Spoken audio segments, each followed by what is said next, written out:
I was on my way to the meeting about my husband's inheritance. As I got into my car, a homeless man rushed over and shouted, "Ma'am, don't start that car. Your daughter-in-law." My blood froze, but when I arrived at the meeting, she fainted. I'm glad to have you here. Follow my story until the end and comment the city you're watching from, so I can see how far my story has reached. I never thought a Tuesday morning could change everything. At 64, I believed I had seen it all, weathered every storm life could throw at me. Harold's death 3 months ago had been devastating enough, but I was managing, taking it one day at a time, just like he would have wanted. The call from the attorney's office came exactly at 9 a.m. "Mrs. Whitmore, we're ready to proceed with the estate settlement. Can you be here at 2 o'clock today?" The woman's voice was professional, almost cold. I agreed, of course. After months of waiting, I was eager to finally close this chapter and move forward. I chose my navy blue dress, the one Harold always said brought out my eyes. He bought it for me on our 35th wedding anniversary just 2 years ago.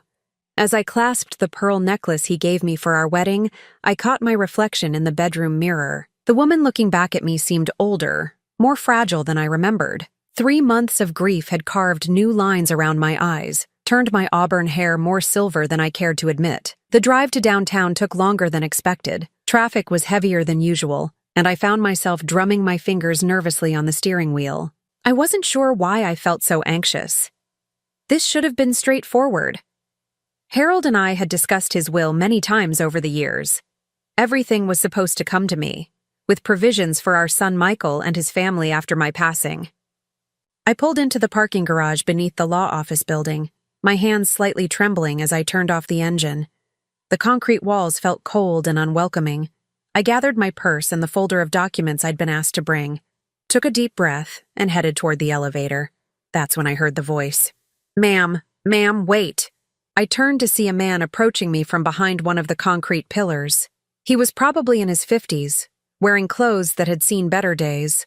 A worn jacket, faded jeans, scuffed boots. His hair was unkempt, and he had the weathered look of someone who spent too much time outdoors. My first instinct was to keep walking, maybe even run. Harold had always warned me about being alone in parking garages. But something in his eyes stopped me. They weren't threatening or wild. They were concerned, almost desperate. "Please, ma'am, I need to tell you something important," he said, staying a respectful distance away. "You're Mrs. Whitmore, right? Harold's widow?" My heart began pounding. How did this stranger know my name? Know about Harold? "I don't know who you are, but I need you to leave me alone," I said, trying to keep my voice steady while reaching for my phone. "Ma'am, please. I know how this looks, but I worked for Morrison and Associates upstairs. I was let go 3 weeks ago, but before they fired me, I overheard things about your husband's will." I froze. Morrison and Associates was Harold's law firm, the same firm I was about to meet with. The man glanced around nervously, as if checking to make sure we weren't being watched. "Your daughter-in-law, Maisie. She's been in contact with certain people at the firm. There are documents, things she's had prepared." My mouth went dry. "What are you talking about?" "Ma'am, I can't prove it yet, but I think she's been planning to alter your husband's will. She's been telling people you're not mentally competent to handle the estate. She has medical records, statements from people claiming you've been acting confused, forgetful." The words hit me like a physical blow. I gripped the side of my car for support. "That's impossible. I've never been diagnosed with anything. I'm perfectly fine." "I know, ma'am. That's why I've been waiting here, hoping to catch you before the meeting. She wasn't expecting you to show up today. She told Mr. Morrison you probably wouldn't even remember the appointment." My anger flared, overriding my fear. How dare she? How dare anyone question my mental state? The man nodded sympathetically. "There's more, ma'am. She's been forging documents, making it look like your husband wanted to change his will in his final weeks. She has fake medical reports saying he was concerned about your ability to manage finances." I felt like I was drowning. None of this made sense. Harold had never expressed any concerns about me managing money. If anything, I was the one who handled most of our finances throughout our marriage. "Why are you telling me this?" I asked, studying his face for any sign of deception. "Because I liked your husband, ma'am. He was always kind to me when he came to the office. And because what they're doing isn't right, I may not have much, but I still have my conscience. I looked at this stranger, this homeless man who was risking whatever little he had left to warn me. "What's your name?" "Eddie, ma'am. Eddie Kowalski. I was a paralegal at Morrison and Associates for 12 years before they decided I knew too much about their side business." "Side business?" Eddie glanced around again. "They've been helping certain clients manipulate wills and estates, taking large fees for making inconvenient family members disappear from inheritance documents. Your daughter-in-law has been paying them very well." The elevator dinged in the distance, and Eddie stepped back. "Ma'am, you need to be very careful in there. They're expecting you to just sign papers without reading them carefully. Don't let them pressure you into anything." Before I could ask more questions, he melted back into the shadows between the cars. I stood there for several minutes, my mind reeling from everything he'd told me. Part of me wanted to dismiss it as the ravings of a disturbed man, but something deep in my gut told me he was telling the truth. I thought about Maisie, my daughter-in-law of 8 years. She had always been sweet to my face, but I'd noticed little things over the years. The way she whispered to Michael when I entered a room. How she always seemed to steer conversations away from me during family gatherings. The subtle looks of irritation when I spoke about Harold and our life together. With shaking hands, I pressed the elevator button. As the doors closed, I caught a glimpse of Eddie watching me from behind a pillar, his expression filled with worry. The ride to the 15th floor felt eternal. When the doors opened, I stepped into the plush reception area of Morrison and Associates. The mahogany furniture and expensive artwork that once impressed me now seemed sinister, like a beautiful trap designed to lure unsuspecting victims. "Mrs. Whitmore," the receptionist said with a practiced smile. "They're waiting for you in conference room A." As I walked down the hallway, my heels clicking on the polished marble floor, I noticed how quiet everything seemed. Too quiet. Most of the office doors were closed, and I could hear muffled conversations behind them. I paused outside conference room A, my hand on the brass handle. Through the frosted glass, I could see several figures seated around a large table. I recognized one silhouette immediately, Maisie's petite frame and distinctive hair. Taking a deep breath, I opened the door. The room was exactly as I expected. Intimidating. 3 men in expensive suits sat on one side of the table, with Maisie on the other side. She looked up as I entered, and for just a moment, I saw something flash across her face. Surprise? Fear? It was gone so quickly I almost thought I'd imagined it. Then she smiled, that same sweet smile she'd been giving me for 8 years. "Oh, Mildred, I didn't think you were coming today." The way she said it confirmed everything Eddie had told me. "Hello, Maisie," I said, keeping my voice steady despite the storm raging inside me. "Of course I'm here. This is about my husband's estate."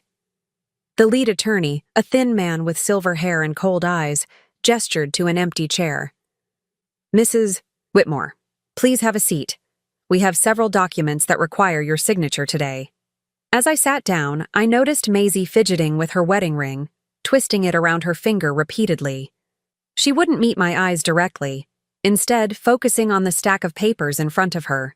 "Before we begin," I said, placing my purse firmly on the table, "I'd like to understand exactly what we're discussing today. My husband and I went over his will many times. I'm familiar with his wishes." The attorney exchanged a quick glance with his colleagues. "Mrs. Whitmore, there have been some recent developments. Your husband made certain amendments to his will in his final weeks, expressing concerns about—" "Stop," I interrupted, surprising myself with the firmness in my voice.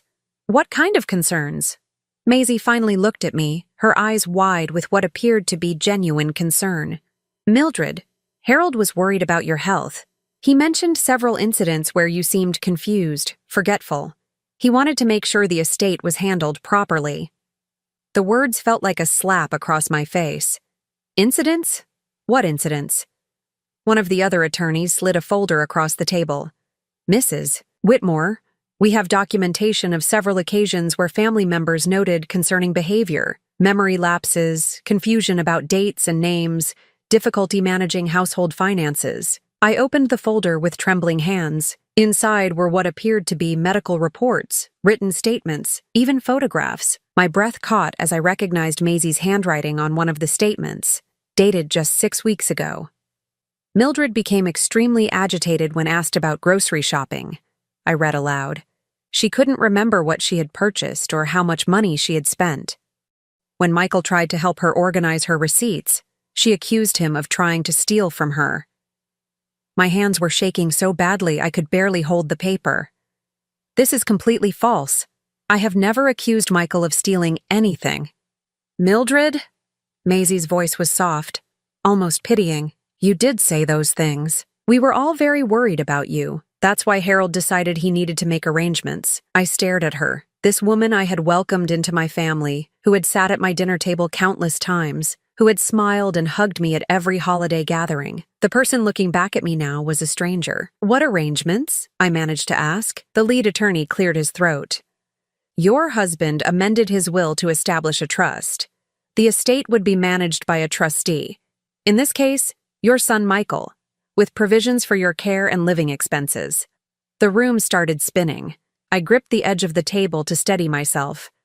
You're telling me Harold didn't trust me to handle my own finances?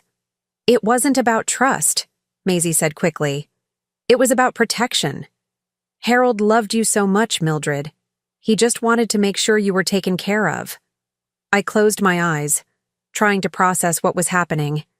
When I opened them again, I noticed something that made my blood run cold. In the corner of the conference room, I spotted a small recording device, its red light blinking steadily. Are you recording this meeting? I asked. The attorneys looked uncomfortable. It's standard practice for estate settlements, one of them said. Standard practice to record a grieving widow without her consent? Before anyone could answer, there was a soft knock on the door. A secretary peered in. Mr. Morrison? There's someone here to see you. He says it's urgent. The lead attorney frowned. We're in the middle of a meeting. Sir, he says his name is Eddie Kowalski, and he has information about this case. I watched as all the color drained from Maisie's face. She looked like she might be sick. I don't know anyone by that name, Morrison said quickly. Tell him we're busy. Actually, I said, standing up, I'd like to hear what Mr. Kowalski has to say. Mildred, I don't think that's necessary, Maisie said, her voice higher than usual. We should just focus on getting through these documents. But it was too late. Eddie appeared in the doorway, looking cleaner than he had in the parking garage, but still obviously out of place in the expensive law office. Mrs. Whitmore, he said, nodding at me respectfully. I'm sorry to interrupt, but I have something you need to see. Morrison stood up abruptly. Sir, you're trespassing. I'm calling security. Go ahead, Eddie said calmly. But first, Mrs. Whitmore should know that I have copies of the original documents. The real ones, from before they were altered. The room went dead silent. I could hear my own heartbeat pounding in my ears. Eddie reached into a worn messenger bag and pulled out a manila folder. I made copies before they fired me. Your husband's original will, dated 6 months ago. And the real medical reports from his doctor, not the fake ones they created. Maisie suddenly stood up, swaying slightly. I don't feel well, she mumbled. Sit down, Maisie, I said, my voice harder than I'd ever heard it. You're going to want to hear this. Eddie opened the folder and pulled out several documents. Mrs. Whitmore, your husband never changed his will. These people, he gestured to the attorneys, have been working with your daughter-in-law to create false documents. They forged your husband's signature and fabricated medical reports to make it look like he questioned your mental capacity. That's preposterous, Morrison sputtered. This man is clearly disturbed. We have witnesses to Mr. Whitmore's concerns about his wife's condition. You mean the witnesses your firm paid? Eddie asked calmly. I have the receipts for those payments too. Maisie made a small whimpering sound and suddenly collapsed back into her chair, her face white as paper. For a moment, I thought she had fainted, but her eyes were still open, darting frantically around the room like a trapped animal. Why? I asked her, my voice barely above a whisper. Why would you do this to me? Maisie's mouth opened and closed several times before any words came out. Michael and I have debts, Mildred. The house, his business, everything is mortgaged to the limit. You needed to steal from me. I finished for her. Eddie placed the original will in front of me. Mrs. Whitmore, this is your husband's real will, signed and witnessed properly. Everything he owned goes to you, exactly as you believed. I looked down at Harold's familiar signature, the one I had seen him write thousands of times over our 42 years of marriage. Seeing it there, real and unchanged, brought tears to my eyes. How long have you been planning this? I asked Maisie. She was crying now, mascara running down her cheeks. It wasn't supposed to hurt you. We were going to make sure you were comfortable. The trust would have provided for everything you needed. While you controlled every penny, I said. Morrison was frantically shuffling papers, probably trying to hide evidence. Mrs. Whitmore, I think there's been a misunderstanding. Perhaps we should reschedule this meeting. No, I said firmly. We're going to finish this right now. I looked around the room at these people who had tried to rob me of my husband's final gift to me. Not just his money, but his trust. The woman who had smiled at me while plotting behind my back. The attorneys who had been willing to fabricate documents for the right price. But I also looked at Eddie, this man who had nothing to gain and everything to lose by speaking up for me. A man who had risked whatever little stability he had left to make sure I knew the truth. What happens now? I asked him. Eddie looked at the attorneys with disgust. Now we call the police. As he reached for his phone, Maisie let out a small sob and slumped forward, finally fainting for real this time. But I felt no sympathy for her. The woman who had just collapsed wasn't the daughter-in-law I thought I knew. She was a stranger who had been wearing my daughter-in-law's face for 8 years. And I was about to find out just how deep her deception ran. The police arrived within 20 minutes, but those 20 minutes felt like hours. Maisie had regained consciousness and sat slumped in her chair, no longer bothering to maintain her innocent facade. The sweet, caring daughter-in-law I thought I knew had vanished completely, replaced by someone I didn't recognize at all. Detective Sarah Chen was a woman about my age, with kind but sharp eyes that seemed to take in everything at once. She listened patiently as Eddie explained what he knew, examining the documents he had brought with calm professionalism. Mrs. Whitmore, she said after reviewing everything, I'm going to need you to tell me about your relationship with your daughter-in-law. Start from the beginning. I found myself thinking back to 8 years ago, when Michael first brought Maisie home to meet us. She had been 25 then, working as a dental hygienist, seemingly sweet and genuinely in love with my son. Harold and I had welcomed her with open arms. She was perfect, I told Detective Chen. Too perfect, I realize now. She always said exactly what we wanted to hear, always agreed with everything Harold and I said. I thought she was just trying to fit in. As I spoke, memories started shifting in my mind, like puzzle pieces rearranging themselves into a clearer picture. Things that had seemed innocent at the time now took on a darker meaning. About 3 years ago, she started making little comments, I continued. Nothing obvious, just small suggestions that maybe I was getting forgetful. She'd ask if I remembered conversations we'd supposedly had, events that I was certain had never happened. Maisie looked up at me then, her eyes red and swollen. Mildred, I was genuinely concerned. No, I cut her off, surprising myself with the strength in my voice. You were planting seeds, making me question my own memory. Detective Chen turned to Eddie. Mr. Kowalski, can you tell me more about what you witnessed at the law firm? Eddie pulled out a small notebook, his hands remarkably steady considering his situation. About 6 months ago, Mrs. Maisie Whitmore started coming to the office regularly. At first, Mr. Morrison told us she was just asking about estate planning for her husband's family. But then the meetings became more secretive. He flipped through his notebook. I started paying attention because something felt wrong. She would bring documents that she claimed were from doctors, statements from family friends, even photographs that were supposed to show Mrs. Whitmore in confused states. What kind of photographs? Detective Chen asked. Maisie shifted uncomfortably in her seat. Eddie looked at her with disgust before answering. Pictures of Mrs. Whitmore at the grocery store, at the bank, at family gatherings, but they were taken from far away and the captions were lies. One photo showed Mrs. Whitmore at a checkout counter, and Maisie's statement claimed she had been confused about money and unable to complete her purchase. but I could see in the photo that Mrs. Whitmore was simply chatting with the cashier while her groceries were being bagged. My hands clenched into fists. The violation felt almost physical. "You were following me? Taking pictures of me?" Maisie's voice was barely a whisper. "I needed documentation. The lawyers said they needed evidence." "Evidence of what? Of me living my normal life?" Detective Chen made notes as she spoke. "Mrs. Whitmore, were you aware of any financial difficulties your son and daughter-in-law might have been experiencing?" I shook my head. "Michael always seemed to be doing well. He has his own consulting business. They live in a beautiful house in Maple Ridge. They take expensive vacations every year, all funded by debt," Maisie said suddenly, her voice bitter. "The house has 2 mortgages. The business is barely breaking even. The vacations went on credit cards. We owe over $300,000. The number hit me like a punch to the stomach. 300,000? How is that possible? "Michael's business started failing 2 years ago," Maisie continued, tears streaming down her face again.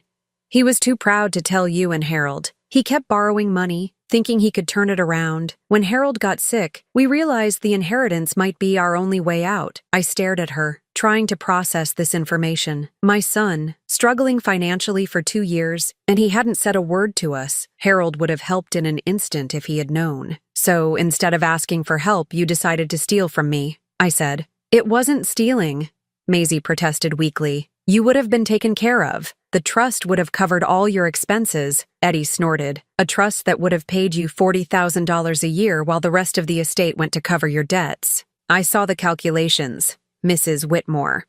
"They were planning to use your husband's money to pay off their credit cards and mortgages while keeping you on what amounted to an allowance." The betrayal cut deeper than I could have imagined. This wasn't just about money.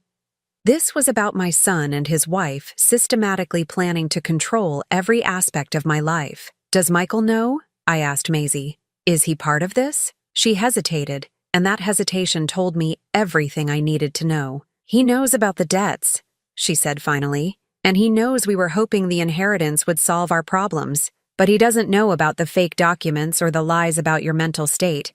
He thinks Harold really did change his will because he was concerned about you."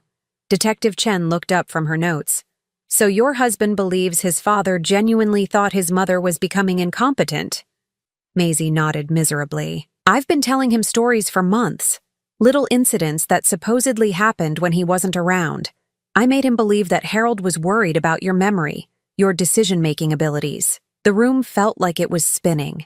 Not only had Maisie been lying to me, she had been poisoning my relationship with my own son, making him believe his father had lost faith in me. "What incidents?" I demanded. Maisie looked like she wanted to disappear into her chair. "I told him you forgot to turn off the stove and nearly started a fire, that you got lost driving to the grocery store, that you accused the mailman of stealing from you, that you hid money around the house and then forgot where you put it." Each lie felt like a physical blow. "None of that ever happened." "I know," she whispered. Detective Chen closed her notebook.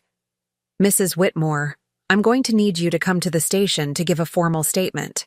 And I'll need copies of all these documents." She looked at the attorneys who had been sitting silently through the entire conversation. "Gentlemen, we'll be investigating your involvement in this matter as well." Morrison finally spoke up. "Detective, we were acting on information provided to us by our client. If that information was falsified, we're as much victims here as Mrs. Whitmore." Eddie laughed bitterly. "Victims?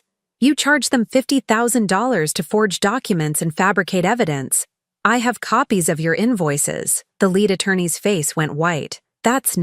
We don't. Save it," Detective Chen said. "You can explain it all downtown." As the police began gathering evidence and taking statements, I found myself looking at Maisie one more time. This woman who had shared holidays with us, who had hugged me and called me mom, who had sat beside Harold's hospital bed during his final days. "Was any of it real?" I asked her. "The last 8 years, the family dinners, the conversations we had, was any of it real?" Maisie looked up at me with genuine tears in her eyes. "At first, yes. When I met Michael, when we got married, I really did care about you and Harold, but when the money problems started getting worse, when we realized how much the estate was worth, she didn't finish the sentence, but she didn't need to. I understood. Somewhere along the way, her love for my son had turned into something darker. Desperation had transformed her from the woman who had genuinely cared about our family into someone willing to destroy me to save herself. As Detective Chen prepared to escort everyone out, I realized something that chilled me to the bone. If Eddie hadn't warned me, if he hadn't risked everything to tell me the truth, I would have walked into this meeting completely unprepared. I would have signed those papers, believing my beloved Harold had lost faith in me in his final weeks. I would have spent the rest of my life thinking my husband had died, believing I was incompetent, while his money was used to pay for the very lies that had convinced him I couldn't be trusted. The thought was so horrific that I had to sit down again, my legs suddenly too weak to support me. But then I looked at Eddie, this unlikely guardian angel who had saved me from a fate worse than losing my inheritance. He had given me back something infinitely more precious, the truth about Harold's faith in me. Now I had to decide what to do with that truth. 3 days after the police station, I sat in my kitchen staring at my phone. Michael had called 17 times since Detective Chen had contacted him. 17 calls I hadn't answered because I wasn't ready to hear his voice, wasn't ready to know how much of his wife's poison he had absorbed. Eddie had come by twice, bringing me copies of documents and checking to make sure I was all right. This man who lived out of his car cared more about my well-being than my own daughter-in-law had. The irony wasn't lost on me. The doorbell rang at exactly 2 o'clock, just as I had expected. Through the peephole, I could see Michael standing on my porch, his face haggard and his usually perfect hair disheveled. Next to him stood Maisie, looking smaller and more fragile than I had ever seen her. I opened the door but didn't invite them in. "Mom," Michael said, his voice cracking on the single word. "We need to talk." I studied my son's face, searching for signs of the man I had raised. He looked exhausted, older than his 33 years. Dark circles shadowed his eyes, and his clothes looked like he had slept in them. "Do we?" I asked, keeping my voice neutral. "Please, Mom. Let us come in. Let us explain." I stepped aside, but only because I needed to hear what he had to say. I needed to know how much he knew, how much he had participated in his wife's scheme. They sat on the couch Harold and I had picked out together 15 years ago, the same couch where we had welcomed Maisie into our family when Michael first brought her home, the same couch where we had shared countless family moments that now felt tainted by lies. "Detective Chen told me everything," Michael said without preamble, "about the fake documents, the forged medical reports, the lies about Dad changing his will." I remained standing, my arms crossed. And I had no idea, Mom. I swear to you, I had no idea Maisie was doing any of that. I looked at him carefully. This son I had given birth to, raised, loved unconditionally for 33 years. "But you knew about the debts." His face crumpled. "Yes. We're drowning, Mom. The business is failing. We owe money everywhere, and I was too ashamed to tell you and Dad. I kept thinking I could fix it, that I could turn things around before you ever had to know. So when Harold got sick, you started thinking about the inheritance." Michael flinched as if I had slapped him. "Not like that. Not the way you're making it sound." "Then how?" Maisie spoke up for the first time since entering my house. "Michael, tell her the truth. All of it." I turned to look at her, surprised. The woman sitting on my couch looked nothing like the confident manipulator I had seen at the law office. She looked broken, defeated. Michael ran his hands through his hair. "When Dad got his diagnosis, when we knew he only had months left, I started panicking about what would happen to you after he was gone. You'd be all alone in this big house, managing everything by yourself." "I'm 64, Michael, not 94. "I know. But Maisie started pointing out little things, times when you seemed confused or forgetful. She said Dad had mentioned being worried about you." I felt my anger flare. "What little things?" Michael looked uncomfortable. "Like when you forgot about our dinner plans last Christmas. Or when you couldn't remember the name of our neighbor's new dog. Or when you put the milk in the pantry instead of the refrigerator." I stared at him in disbelief. "Michael, you canceled dinner at the last minute because Maisie got sick. The neighbor's dog is named Butterscotch. and I knew that perfectly well. And putting milk in the pantry once after working in the garden for 3 hours doesn't make me senile. The confusion on his face was genuine. He looked from me to Maisie and back again.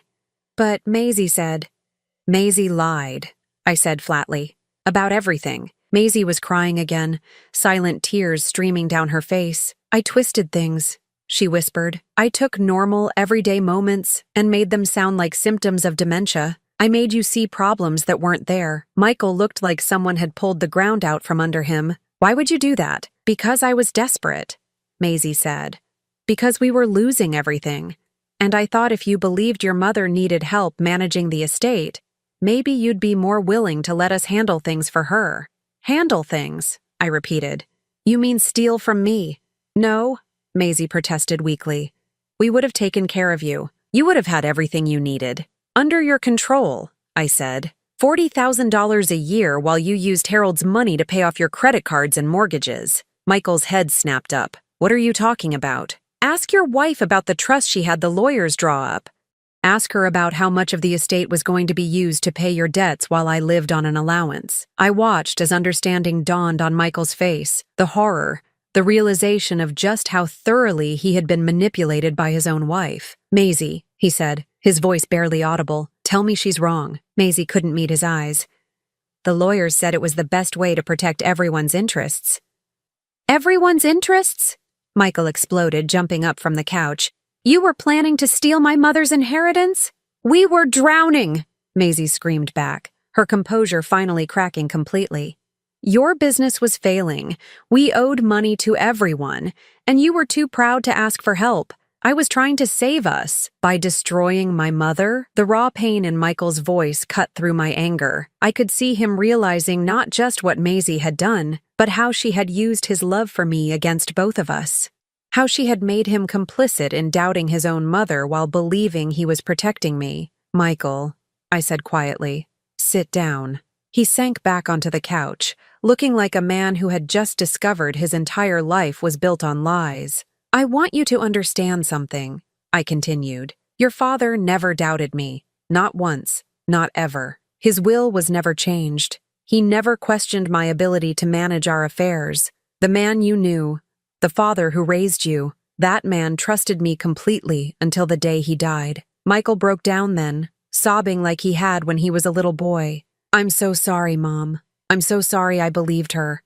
I should have known you better than that. You should have, I agreed, but she was very good at what she did. I looked at Maisie, who was staring at her hands in her lap. How long have you been planning this? When did you decide I was the enemy? You were never the enemy, she said. But when the debt started piling up, when we realized we might lose everything, I started thinking about the inheritance differently. Your husband's estate is worth over $2 million, Mildred. That money could solve all our problems. That money was Harold's life's work.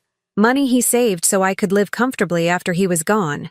You don't need $2 million, Maisie said, a flash of her old resentment showing through. You live simply. You don't travel. You don't spend money on expensive things. That money would just sit there while we lost our house, our car, everything we've worked for. And there it was, the real Maisie. The woman who believed she deserved Harold's money more than I did, because she would spend it while I would save it.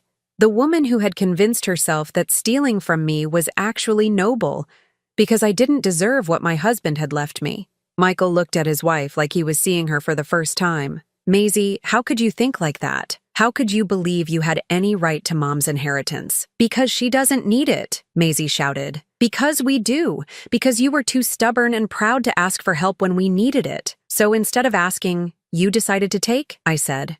The room fell silent, except for the sound of Maisie's crying and Michael's ragged breathing. Finally, Michael spoke. Mom, what happens now? I had been asking myself the same question for 3 days. What did happen now? My daughter-in-law had tried to steal my inheritance through an elaborate scheme involving forged documents and false medical reports. My son had been manipulated into doubting his own mother's competence. The lawyers who were supposed to protect Harold's wishes had been willing to fabricate evidence for the right price. But underneath all of that was a deeper question. Could this family be saved? I looked at Michael, at the genuine remorse and horror on his face. Then I looked at Maisie, still defiant even in her defeat. "That depends," I said finally, "on what you're both willing to do to make this right." The silence in my living room stretched on for what felt like hours. Michael sat with his head in his hands, while Maisie stared at the floor, her tears finally spent. I remained standing, waiting for one of them to speak first, to show me who they really were beneath all the lies and desperation. It was Michael who broke the silence. "What do you want us to do, Mom?" I had spent 3 sleepless nights thinking about that question. What did I want? Justice? Revenge? Or something harder to define? The restoration of trust that might be impossible to rebuild? "I want the truth," I said. "All of it. Every lie, every manipulation, every moment when you chose to doubt me instead of trust me." Michael lifted his head, his eyes red and swollen. "I'll tell you everything I know. But Mom, I swear to you, I thought I was protecting you.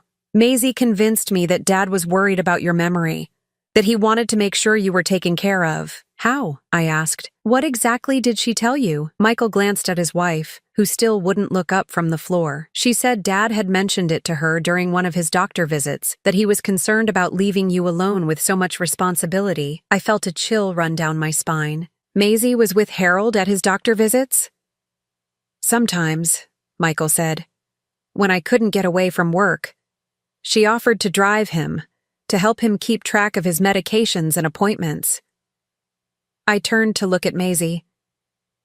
"You used my husband's illness as an opportunity to manipulate my son."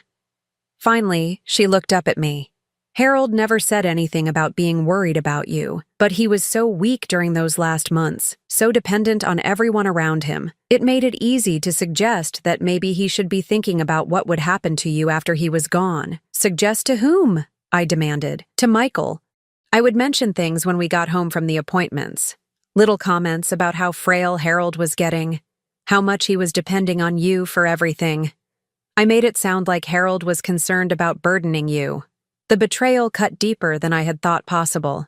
This woman had used my husband's final months, when he was at his most vulnerable, to plant seeds of doubt about me in our son's mind. "What else?" I asked, my voice steady, despite the rage building inside me. Maisie wiped her nose with a tissue. "I started paying attention to everything you did.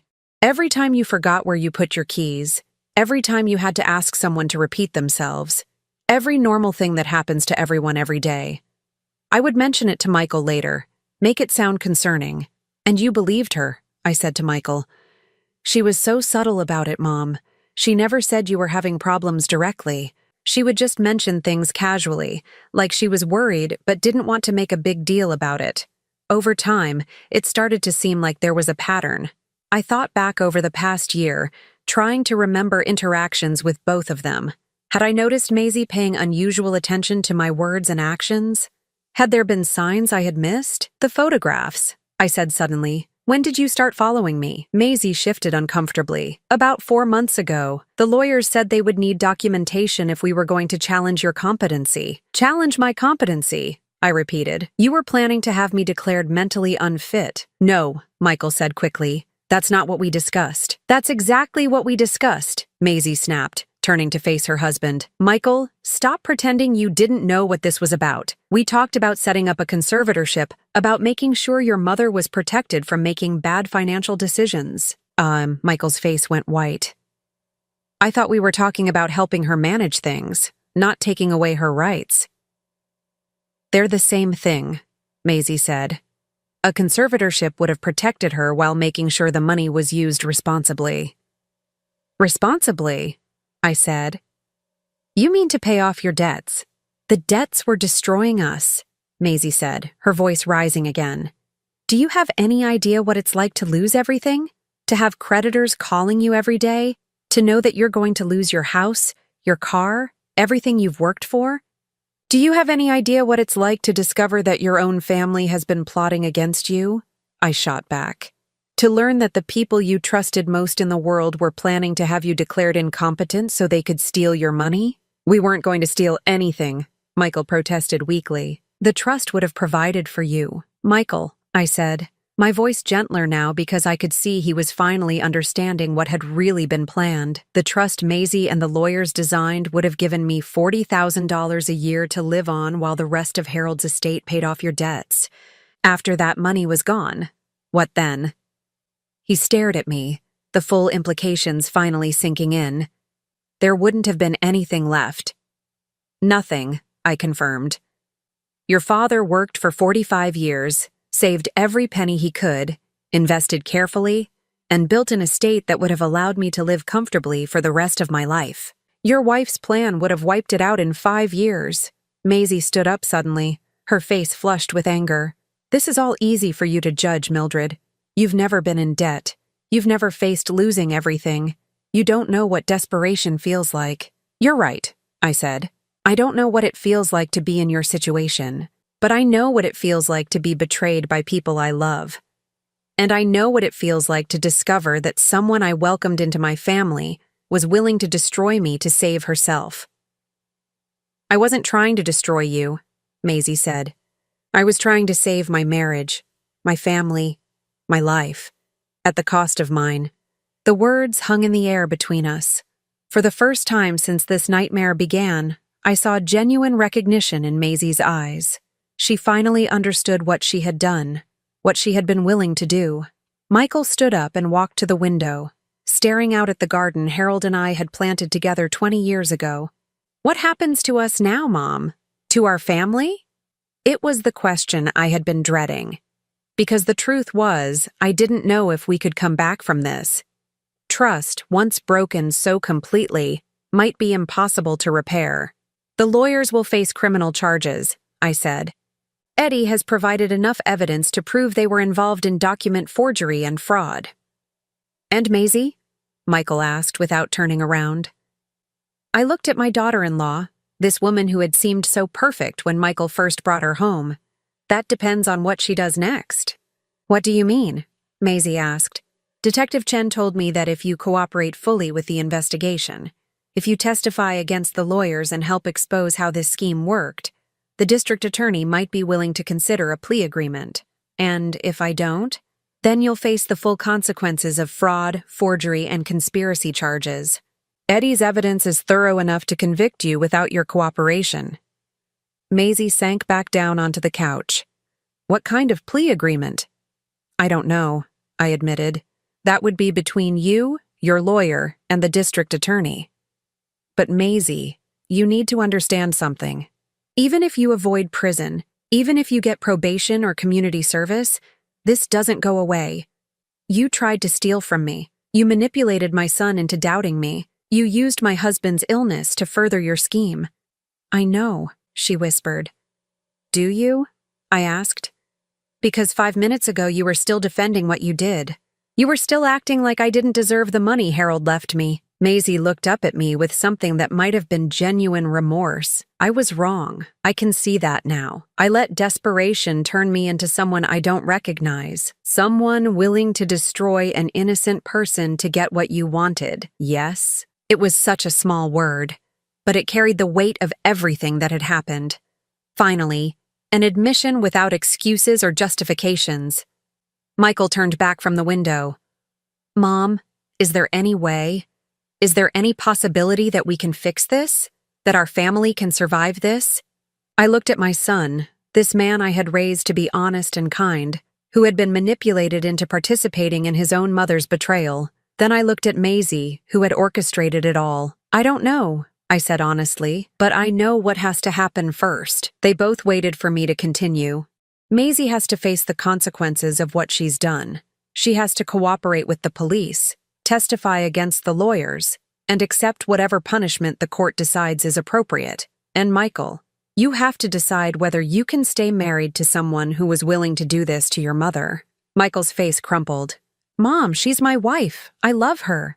I know you do, I said gently, but love isn't always enough. Trust is the foundation of any relationship, and she didn't just betray me. She manipulated you, lied to you, used your love for me against both of us. I can change, Maisie said desperately. I can be better. I can earn back your trust. Can you? I asked. Because this wasn't a moment of weakness, Maisie. This was months of planning. Months of lies, months of watching me go about my daily life while plotting to destroy it. This was who you chose to be. The room fell silent again. Outside, I could hear children playing in the neighborhood, the normal sounds of life continuing while my world had been turned upside down. "What do you want from us?" Michael asked finally. "I want you to choose," I said. "Both of you. Choose who you want to be going forward. Choose whether you want to be people who can live with the consequences of your actions, or people who keep making excuses for them." It wasn't the answer they wanted, but it was the only one I had. Because the truth was, I couldn't make this decision for them. I couldn't force Michael to leave his wife, and I couldn't force Maisie to become a different person. All I could do was decide what I was willing to accept in my own life, and I was no longer willing to accept being betrayed by people who claimed to love me. 6 months later, I sat in my garden on a crisp October morning, watching the leaves change color on the maple tree Harold and I had planted for Michael's 10th birthday. The seasons had a way of putting things in perspective. What seemed permanent and unchangeable in spring could be transformed completely by fall. Maisie had taken the plea agreement. 3 years of probation, 500 hours of community service, and full restitution of the legal fees that had been paid to Morrison and Associates. The lawyers had received prison sentences. Morrison got 4 years, his associates got 2 years each. Eddie had been key to their convictions, his detailed documentation and brave testimony, ensuring they faced the full consequences of their actions. But the legal resolution was only part of the story. The real healing had taken much longer and was still ongoing. Michael had moved out of the house he shared with Maisie 3 weeks after our confrontation in my living room. He was living in a small apartment downtown now, trying to figure out who he was without the weight of her manipulation influencing his every decision. "I keep second-guessing everything," he had told me during one of our weekly coffee meetings. "Every memory, every conversation, every decision I made over the past few years. How much of it was really me, and how much was her telling me what to think?" It was a question I understood all too well. I had spent months doing the same thing, replaying conversations and interactions, trying to separate truth from the carefully crafted lies that had been woven into my daily life. The divorce proceedings were almost complete. Michael had discovered even more deception as lawyers went through their finances. Credit cards opened in his name without his knowledge, loans taken out against his business, spending that Maisie had hidden from him for years. The financial situation was worse than either of us had realized.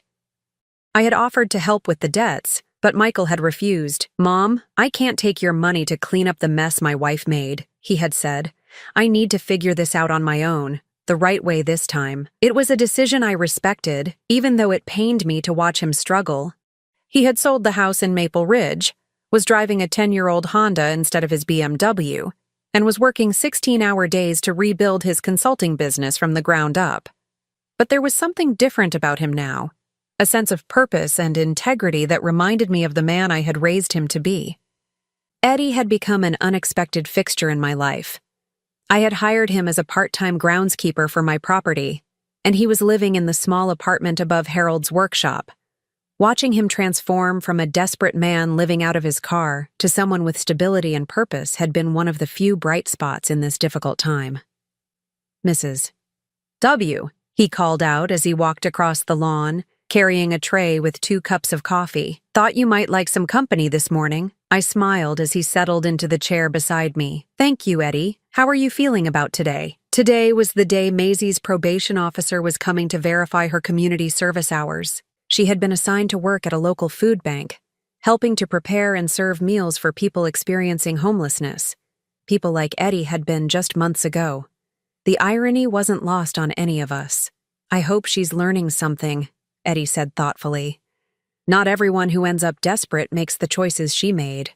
It was true. Eddie had lost his job, his home, his stability, but he had never lost his moral compass. When faced with the opportunity to profit from wrongdoing, he had chosen to do what was right, even when it cost him everything. "Have you heard from her lately?" I asked. Eddie nodded.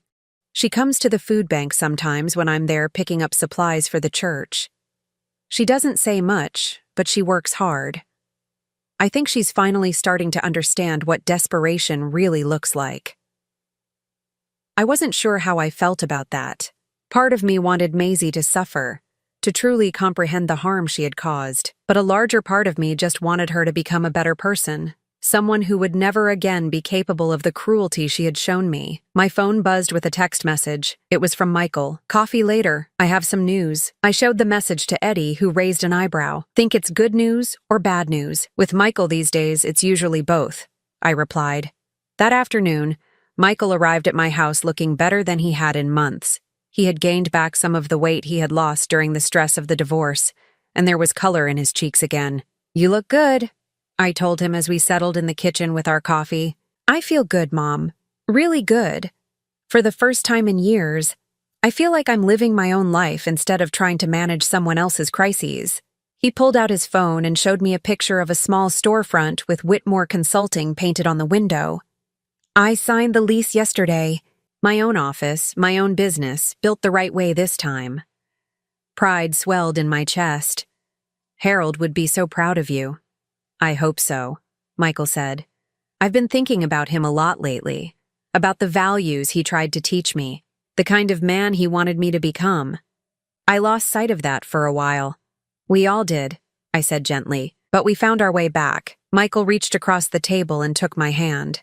"Mom, I need to ask you something, and I need you to be honest with me." I squeezed his hand. "Always. Can you ever forgive me? Really forgive me? Not just say the words because you love me?" It was a question I had been asking myself for months. Could I truly forgive my son for doubting me?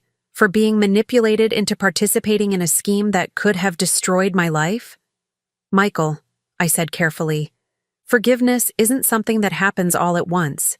It's a choice I make every day. Some days it's easier than others." His eyes filled with tears.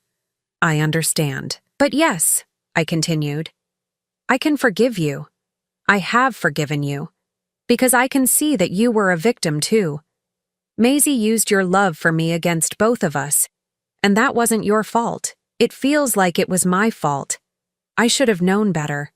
I should have trusted you more than I trusted her." "You should have," I agreed. "But you didn't, and we can't change that. What we can do is build something better going forward." Michael wiped his eyes with the back of his hand. "What does that look like?" "It looks like honesty," I said. "Complete honesty, even when it's uncomfortable. It looks like you coming to me when you're struggling instead of trying to handle everything alone. It looks like us rebuilding trust one conversation at a time. And if I mess up again," I smiled, "then we'll deal with it together. But Michael, you're not the same man you were 6 months ago. You've learned something about yourself, about what you're capable of when you're desperate. That knowledge will protect you from making the same mistakes again." We sat in comfortable silence for a while, both of us processing the long journey that had brought us to this moment. "What about Maisie?" Michael asked finally.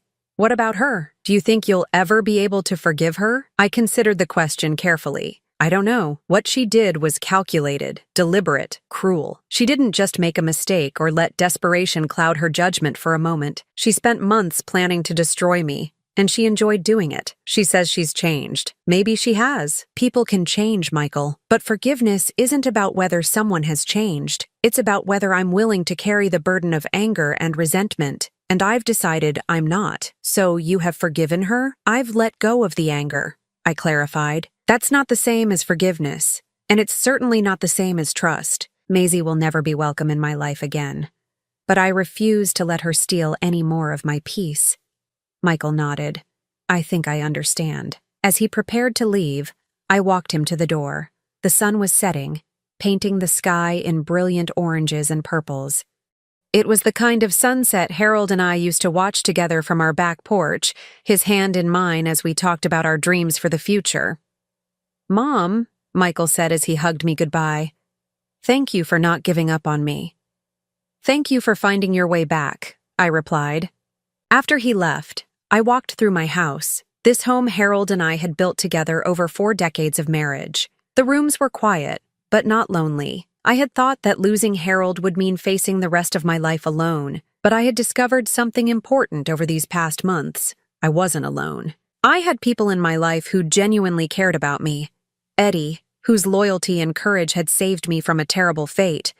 Michael, who was working every day to become the man he was meant to be, Detective Chen, who still called to check on me, even the staff at the food bank where Maisie was doing her community service, who had become friends after I started volunteering there myself. I had a life full of purpose and meaning. I was tutoring adults learning to read at the local library, helping Eddie expand the garden behind the workshop, and working with Detective Chen's department to help other seniors recognize and avoid financial exploitation schemes. Most importantly, I had reclaimed my own story. For months, Maisie had been writing a narrative where I was a confused, incompetent old woman who couldn't be trusted with my own life, but that was never true. I was a strong, intelligent woman who had survived 42 years of marriage, raised a son, built a life, and faced down people who tried to destroy me. That evening, as I sat on the back porch with a cup of tea, watching the stars emerge in the darkening sky, I felt something I hadn't experienced in years. Complete peace. Not the peace of having everything I wanted, but the peace of knowing exactly who I was and what I was worth. Harold's love lived on in the security he had provided for me, in the values he had taught our son, in the beautiful life we had built together. Maisie's scheme had failed not just because Eddie had exposed it, but because the foundation Harold and I had built was stronger than the lies she had tried to construct on top of it. I was 64 years old, and I was just beginning the best chapter of my life. The thought would have seemed impossible 6 months ago, but now it felt like the most natural thing in the world. I was free. Now, I'm curious about you who listened to my story. What would you do if you were in my place? Have you ever been through something similar? Comment below. And meanwhile, I'm leaving on the final screen 2 other stories that are channel favorites, and they will definitely surprise you. Thank you for watching until here.